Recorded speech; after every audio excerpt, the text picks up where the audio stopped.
Hello everyone. आज हम अपने वीडियो में हिंदी व्याकरण के बारे में बात करेंगे। हिंदी व्याकरण का आधार होता है भाषा। भाषा मतलब लैंग्वेज। भाषा को इंग्लिश में बोलते हैं लैंग्वेज। हमारे यहाँ कई तरह की लैंग्वेज बोली जाती है, जैसे हिंदी, इंग्लिश, उर्दू, पंजाबी।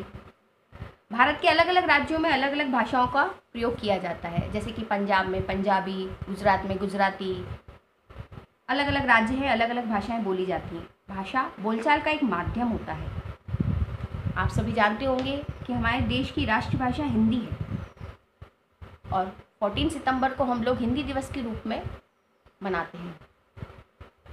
भाषा के माध्यम से हम अपने विचारों और भावों को दूसरों तक पहुंचा सकते हैं। हमें अपनी कोई बात बतानी है या अपनी कोई बात बोलनी है तो हम वो बोल कर बता सकते हैं, दूसरों को समझा सकते हैं। भाषा का अर्थ है बोलना। भाषा के कई रूप होते हैं।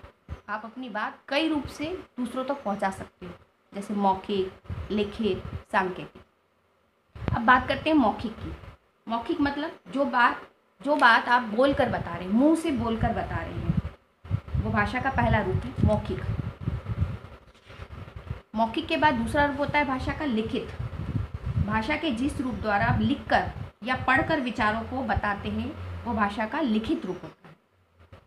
तीसरा रूप होता है सांकेतिक। सांकेतिक मतलब हम अपनी बात इशारों में करते हैं या फिर कोई संकेत देकर अपनी बात दूसरों तक पहुंचाते हैं। जैसे कि आपने देखा होगा कि रेलवे ट्रैक पे गार्ड हरी झंडी दिखाकर गाड़ी को आगे बढ़ाता है, गाड़ी को जाने का संकेत देता है, वो सांकेतिक। उस हरी झंडी को देख के समझ में आता है कि गाड़ी जाने वाली है। इसी तरह आपने देखा होगा कि लाल झंडी दिखाकर, रेड कलर की जो झंडी दिखाकर गाड़ी रुकती है, रेड सिग्नल होता है, वो भी एक सांकेतिक है। आपने चौराहे पर ट्रैफिक सिग्नल देखे होंगे, उसमें भी 3 तरह के आप संकेत देखते हैं, रेड, येलो, ग्रीन। भाषा हमें बहुत कुछ सिखाती है। बोलेंगे, आप जो बोल रहे हैं सामने वाला सुनेगा, सुनकर समझेगा, समझकर आपकी बात का आंसर देगा या बताएगा आपको, या आपसे कुछ पूछेगा, सोचकर पूछेगा।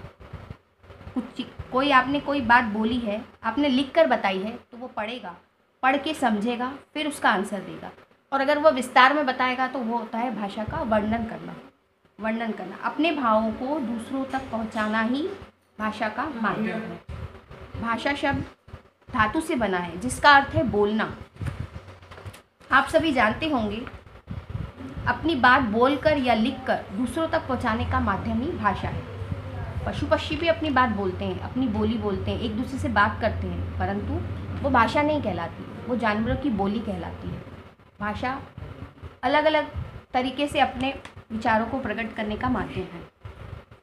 तो आज हमने इस वीडियो में भाषा के अनेक रूप देखे, मौखिक, लिखित, सांकेतिक।